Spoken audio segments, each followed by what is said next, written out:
Hello friends, कैसे हो आप सभी। स्वागत है आप सभी का हमारे यूट्यूब चैनल द नॉलेज पर। आशा करती हूँ आप सभी स्वस्थ होंगे, खुश होंगे और अपनी पढ़ाई को लगातार जारी रख रहे होंगे। दोस्तों, आज से हम राजस्थान के इतिहास का अध्ययन करना शुरू कर रहे हैं, जिसमें हमारा पहला टॉपिक जो होगा वो होगा राजस्थान की सभ्यताएं। और इसमें भी हम जो महत्वपूर्ण सभ्यताएं हैं जिनसे एग्जाम्स में क्वेश्चंस पूछे जाते हैं उनका अध्ययन करेंगे। तो सेशन स्टार्ट करने से पहले यदि अभी तक आपने हमारे चैनल को सब्सक्राइब नहीं किया है तो प्लीज़ सब्सक्राइब कर लीजिए, साथ ही बेल आइकन को प्रेस कर लीजिए, जिससे कि आपको हमारी न्यू वीडियो का नोटिफिकेशन मिल सके। साथ ही आप हमारे टेलीग्राम चैनल को ज्वाइन कर लीजिए, जिससे कि आपको ये जो सेशन है इसकी पीडीएफ मिल जाए और पीडीएफ में प्रॉपर नोट्स होंगे। साथ ही प्रीवियस ईयर के जो एग्ज़ाम्स हुए हैं उनके क्वेश्चंस भी उसमें सम्मिलित किए जाएंगे। तो चलिए आइए स्टार्ट करते हैं आज का सेशन। आज का जो टॉपिक है वो है राजस्थान की सभ्यताएं। इसमें हम जो सभ्यताएं पढ़ने वाले हैं, प्रमुख सभ्यताएं, वो हैं, पहली है कालीबंगा,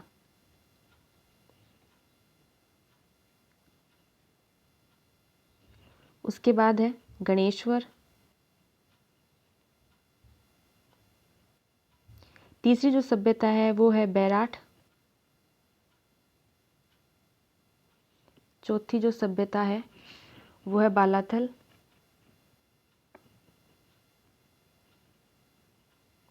और पांचवी जो सभ्यता है वो है आहड़। तो हमें ये 5 प्रमुख सभ्यताएं हैं, इनका अध्ययन करना है। कालीबंगा, गणेश्वर, बैराठ, बालाथल और आहड़। तो इसमें आज स्टार्ट करेंगे वो है कालीबंगा। तो चलिए आइए स्टार्ट करते हैं। पहली सभ्यता,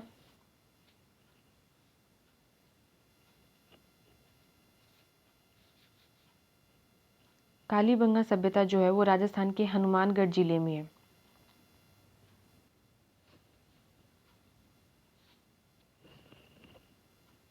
पहली सभ्यता है कालीबंगा सभ्यता। कालीबंगा ये राजस्थान के हनुमानगढ़ जिले में है। हनुमानगढ़ जिले में है। सबसे पहले इस कालीबंगा का अर्थ क्या होता है। काली का मतलब काली और बंगा मतलब चूड़ियाँ। इसका जो शाब्दिक अर्थ होता है वो होता है काली चूड़ियाँ। काली चूड़ियाँ, शाब्दिक अर्थ इसका काली चूड़ियाँ। और जो कालीबंगा है वो हनुमानगढ़ के जो नदी है, कौन सी नदी के किनारे है, ये हनुमानगढ़ में घग्गर नदी के किनारे है। घग्गर नदी के किनारे है, जिसका प्राचीन नाम जो है वो है सरस्वती। सरस्वती या दृष्टवती, इस नदी के किनारे कालीबंगा सभ्यता है। उसके बाद बात करते हैं इसकी खोज किसने की और कब की। तो इसकी जो खोज की थी वो खोज करने वाले हैं, इसकी खोज 1952 में की गई। और इसकी खोज किसने की, जो खोज करते हैं वो है अमलानंद घोष। अमलानंद घोष, अमलानंद घोष, इन्होंने इसकी खोज की। इसकी खोज के बाद में इसका उत्खनन कब किया गया और किसने किया। तो इसके जो उत्खनन करता है वो 2 व्यक्ति हैं। इसका उत्खनन 1961 से 1969। उत्खनन, आप इसके नोट्स हैं वो क्लास के साथ में भी बना सकते हैं, या फिर इसके अलावा आपको जो पीडीएफ मिलेगी टेलीग्राम पे उसका आप प्रिंट आउट भी निकलवा सकते हैं, या फिर उससे देख के भी आप नोट्स बना सकते हैं। उसमें साथ में क्वेश्चंस भी होंगे। इसका उत्खनन 1961 से 69 के मध्य किया गया और 2 व्यक्तियों ने किया, वो है बीबी लाल, ब्रजवासी लाल और बीके थापर, और है बीके थापर, बालकृष्ण थापर। बीबी लाल और बीके थापर, इन्होंने इसका उत्खनन किया 1961 से 69। तो ये आपको याद रखना है। उसके बाद ये कैसी सभ्यता थी, ये सभ्यता जो थी वो कांस्य युगीन सभ्यता थी। कांस्य युगीन सभ्यता थी, कांस्य युगीन सभ्यता। और इस सभ्यता को हड़प्पा की तीसरी राजधानी, हड़प्पा की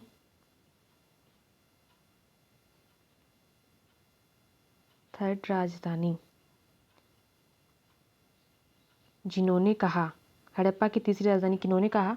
दशरथ शर्मा ने। तो दशरथ शर्मा ने कालीबंगा सभ्यता को हड़प्पा की तीसरी राजधानी कहा। और ये प्रश्न जो है वो कई एग्जाम्स में पूछा गया है। इसके बाद कालीबंगा सभ्यता जो है वो विश्व में एकमात्र ऐसी सभ्यता है जहाँ से जुते हुए खेत के प्रमाण मिले हैं। सर्वप्रथम जुते हुए खेत के प्रमाण, जुते खेत के प्रमाण, जो कि विश्व में पहले नंबर पे है, विश्व में फर्स्ट है। जुते हुए खेत के प्रमाण विश्व में सर्वप्रथम जो मिले हैं वो कालीबंगा सभ्यता से मिले हैं। और यहाँ से मिश्रित खेती के प्रमाण मिले हैं। मिश्रित खेती, और मिश्रित खेती में भी कई किताबों में आपको मिलता है कि गेहूं और जौ है, और कई में मिलता है चना और सरसों।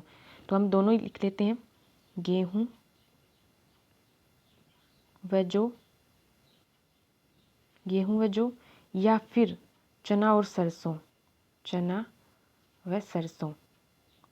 तो सर्वप्रथम अगर जुते हुए खेत के प्रमाण मिले हैं वो कालीबंगा से सर्वप्रथम मिले हैं। और यहाँ से मिश्रित खेती की जाती थी, इसमें गेहूं और जौ और चना व सरसों। और यह सभ्यता एक कांस्य युगीन सभ्यता थी। इसके बाद यहाँ से पक्की ईंटों से बनी नालियाँ मिली हैं। नालियाँ जो हैं वो पक्की ईंटों से बनी हुई हैं, और जो घर हैं वो कच्ची ईंटों से। तो इसकी एक विशेषता ये है कि नालियाँ जो हैं वो पक्की ईंटों से, और जो घर बने हुए हैं वो कच्ची ईंटों से, कच्ची ईंटों से बनी है। और नालियाँ पक्की ईंटों से बनी है। नालियाँ जो है वो पक्की ईंटों से बनी है, ये इसको विशेष करके याद रखना है कि नालियाँ वो पक्की ईंटों से बनी है और घर है वो कच्ची ईंटों से।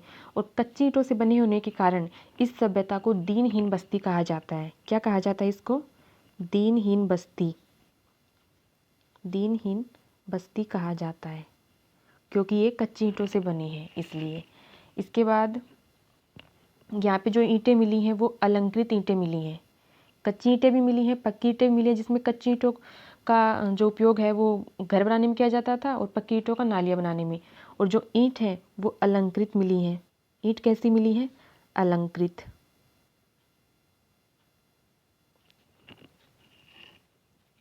इसके अलावा यहाँ से जो समाधियों के वो मिले हैं ना, अंतिम संस्कार के, किन किन तरीकों से, तो यहाँ पे 3 तरीके की जो विधियाँ होती थी अंतिम संस्कार की, वो 3 तरीके की थी।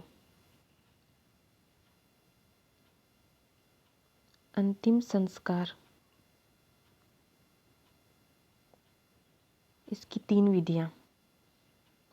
पहली जो थी वो पूर्ण समाधिकरण, पूर्ण समाधिकरण, पूर्ण समाधि दी जाती थी। दूसरी जो है उसमें आंशिक समाधि, आंशिक समाधि। और तीसरी जो है उसमें दाह संस्कार किया जाता था, जो कि हिंदू धर्म में किया जाता है, दाह संस्कार। तो अंतिम संस्कार की यहाँ पे 3 विधियाँ थी, एक तो पूर्ण समाधि, एक आंशिक समाधि और एक दाह संस्कार। उसके बाद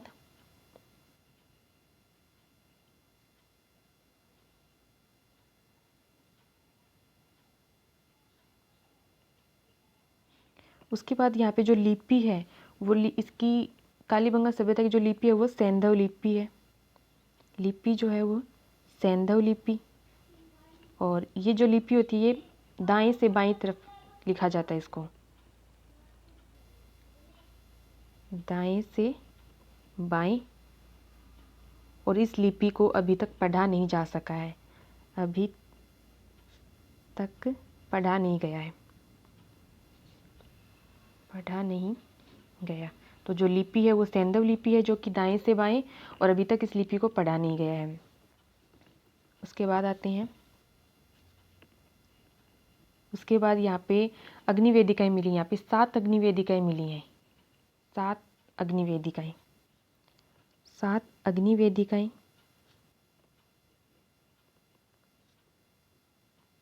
7 अग्नि वेदिकाएं मिली हैं। इससे क्या पता चलता है कि यहाँ पे यज्ञ किया जाता था। और यहाँ से जो बैल है उसकी अस्थियों के अवशेष मिले हैं, मतलब यज्ञ में पशु बलि दी जाती थी। अस्थियों से क्या पता चलता है कि पशु बलि दी जाती थी। उसके साथ ही यहाँ से क्या मिला है, एक बालक की खोपड़ी में 6 छेद किए हुए, बालक की खोपड़ी मिली है जिसमें 6 छेद, खोपड़ी में 6 छेद किए हुए मिले हैं। इसका मतलब इससे क्या पता चलता है, शल्य चिकित्सा का, कि उस समय शल्य चिकित्सा की जाती थी, शल्य चिकित्सा की जाती थी। उसके अलावा यहाँ से छेद किए हुए किवाड़ मिले हैं, दरवाजे के छेद किए हुए किवाड़, छेद किए हुए किवाड़।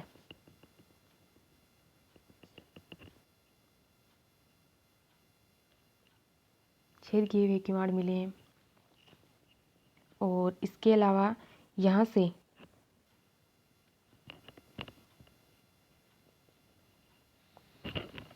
और ये सभ्यता जो है वो एकमात्र ऐसी है जिसे सिंध के बाहर मुद्रा पे व्याघ्र का अंकन मिला है। सिंध के बाहर,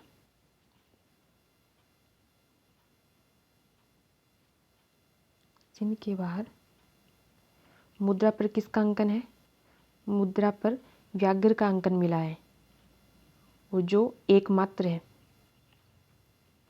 ऐसा एकमात्र है। उसके बाद यहाँ से कपास की खेती के अवशेष मिले हैं, कपास की खेती के अवशेष मिले हैं। कपास की खेती की जाती थी।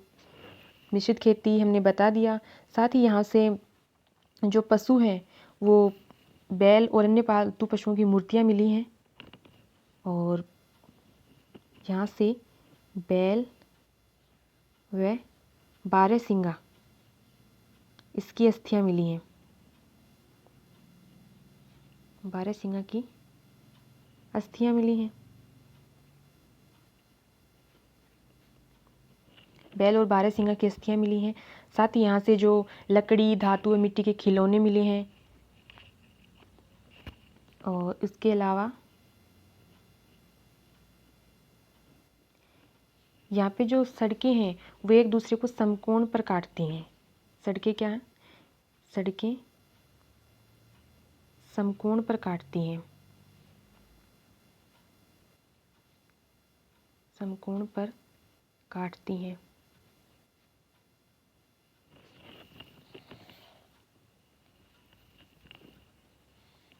और इसी सभ्यता से सबसे पहले भूकंप के साक्ष्य मिले हैं।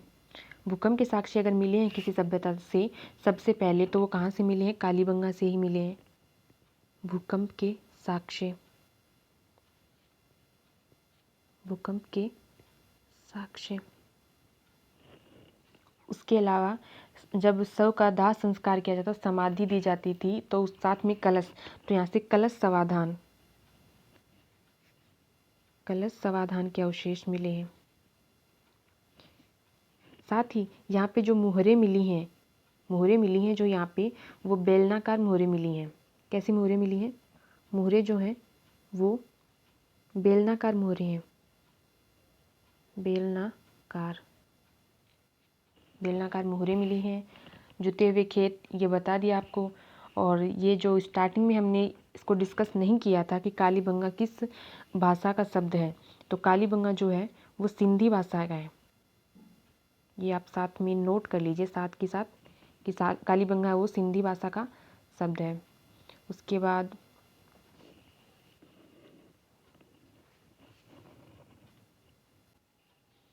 यहाँ से जो आभूषण मिले हैं वो तांबे के, जो कालीबंगा जिसका शाब्दिक अर्थ भी काली चूड़ियाँ हैं, और ये चूड़ियाँ जो मिली हैं वो तांबे की मिली हैं, तांबे की चूड़ियाँ,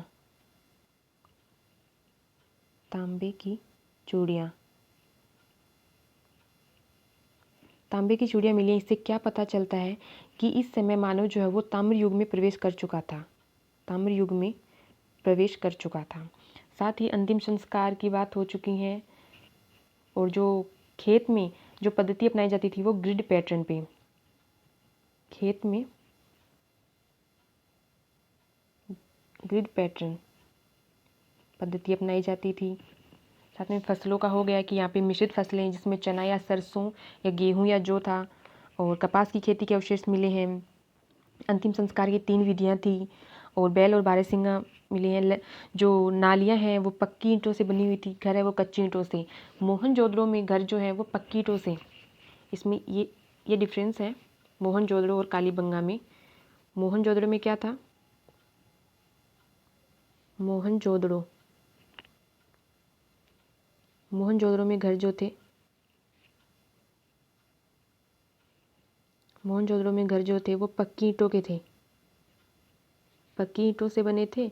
और कालीबंगा में घर क्या है, और कालीबंगा में क्या है, कच्ची ईंट से। और ये जो ईंटें थी वो अलंकृत थी। तो ये आपको याद रखना है।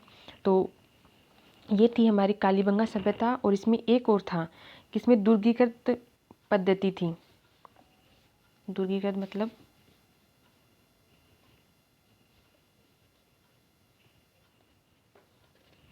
ये सभ्यता जो थी वो दुर्गीकृत थी,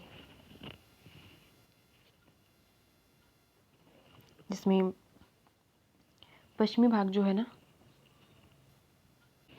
ये जो कालीबंगा है वो 2 भागों में विभाजित था। इसमें पश्चिमी भाग, ये जो पश्चिमी भाग है वो दुर्गीकृत था, पश्चिमी भाग में दुर्ग। और जो पूर्वी भाग है उसमें निचला नगर, 2 भागों में निचला नगर। तो कालीबंगा वो 2 भागों में विभाजित था, पश्चिमी भाग दुर्गीकृत था, और जो पूर्वी भाग है वो निचला नगर कहलाता था। तो ये थी हमारी कालीबंगा सभ्यता। इसको समराइज कर लेते हैं कि कालीबंगा सभ्यता जो है वो राजस्थान के हनुमानगढ़ जिले में है, जो कि घग्गर नदी के किनारे सभ्यता जो विकसित हुई थी वो घग्गर नदी के किनारे, जिसका प्राचीन नाम सरस्वती नदी था। कालीबंगा का शाब्दिक अर्थ काली चूड़ियाँ, और ये जो चूड़ियाँ थी वो तांबे की थी। इसका मतलब ये पता चलता है कि उस समय का मानव वो ताम्र युग में प्रवेश कर चुका था। साथ ही ये जो कालीबंगा शब्द है वो सिंधी भाषा का शब्द है। यहाँ से खेतों में जो पैटर्न अपनाया जाता था वो था ग्रिड पैटर्न, और यहाँ पे कपास की खेती के अवशेष मिले हैं। साथ ही यहाँ से मिश्रित फसल के अवशेष मिले हैं, जिसमें गेहूँ या जौ या फिर चना और सरसों, ये 2 फसलें हैं, ये इनके अवशेष मिले हैं। और 7 अग्नि वेदिकाएँ मिली हैं। इससे यह पता चलता है कि उस समय यज्ञ किया जाता था। साथ ही वहाँ से बैल की हड्डियाँ मिली हैं। इसका मतलब यह पता चलता है कि पशु बलि की प्रथा थी उस समय। साथ ही एक बालक की खोपड़ी में 6 छेद किए हुए मिलते हैं। इससे यह पता चलता है कि उस समय शल्य चिकित्सा की जाती थी। साथ ही इसके अलावा कालीबंगा की अगर खोज की बात की जाए तो कालीबंगा की खोज अमलानंद घोष ने की 1952 में, और इसके उत्खनन जो किया वो 2 व्यक्तियों ने किया, बीबी लाल और बीके थापर 1971 से 69 के बीच। कालीबंगा सभ्यता को हड़प्पा की तीसरी राजधानी कहने वाले दशरथ शर्मा हैं, और ये एकमात्र सभ्यता है जिसे सर्वप्रथम भूकंप के साक्ष्य मिले हैं। और जुते हुए खेत के प्रमाण अगर विश्व में सर्वप्रथम किसी सभ्यता से मिले हैं तो वो सभ्यता कालीबंगा सभ्यता है। यहाँ के घर जो हैं वो कच्ची ईंटों से बनाए जाते थे, और जो ईंटें हैं वो अलंकृत, और नालियाँ जो बनाई जाती थी वो पक्की ईंटों से और घर कच्ची ईंटों से। कालीबंगा जो है वो 2 भागों में विभाजित था। पश्चिमी भाग जो है वहाँ पे दुर्ग होते थे, और जो पूर्वी भाग है वहाँ पे निचला नगर। जो अंतिम संस्कार करने की 3 विधियाँ थी, एक पूर्ण समाधिकरण, एक आंशिक समाधिकरण और एक दाह संस्कार। कलश समाधान के अवशेष भी मिले हैं यहाँ से। और साथ ही यहाँ पे जो पशु बैल और बारहसिंगा, इनकी अस्थियाँ मिली हैं, मतलब पशुओं की वो क्या करते थे, पशुओं का पालन किया जाता था। और यहाँ से एक चीज़ जो है इम्पोर्टेंट वो ये है कि मोहनजोदड़ो और हड़प्पा से हम देखते हैं कि मातृ देवी की मूर्ति मिलती है, लेकिन कालीबंगा से मातृ देवी की मूर्ति नहीं मिलती है। मातृ देवी की मूर्ति यहाँ से नहीं मिलती है। तो ये एक इम्पोर्टेंट फैक्ट हो जाएगा, क्योंकि हड़प्पा और मोहनजोदड़ो वहाँ से मातृ देवी की मूर्ति मिलती है, लेकिन कालीबंगा से ऐसा नहीं मिलता है। तो ये थी कालीबंगा सभ्यता। आपको ये वीडियो कैसा लगा कमेंट सेक्शन में जाके ज़रूर बताएं। साथ ही वीडियो को ज़्यादा से ज़्यादा दोस्तों को शेयर करें, सब्सक्राइब करें, जिससे कि इसका लाभ सभी को मिल सके, और ज़्यादा से ज़्यादा दोस्तों को इससे जोड़ें। हमारी द नॉलेज टीम जो है वो आपके साथ है, क्योंकि आने वाली 2024 में बहुत सारी एग्ज़ाम्स आने वाली हैं, तो उसकी तैयारियों के लिए अभी से जुट जाइए और तैयारी को लगातार जारी रखिए। Thank you, have a nice day.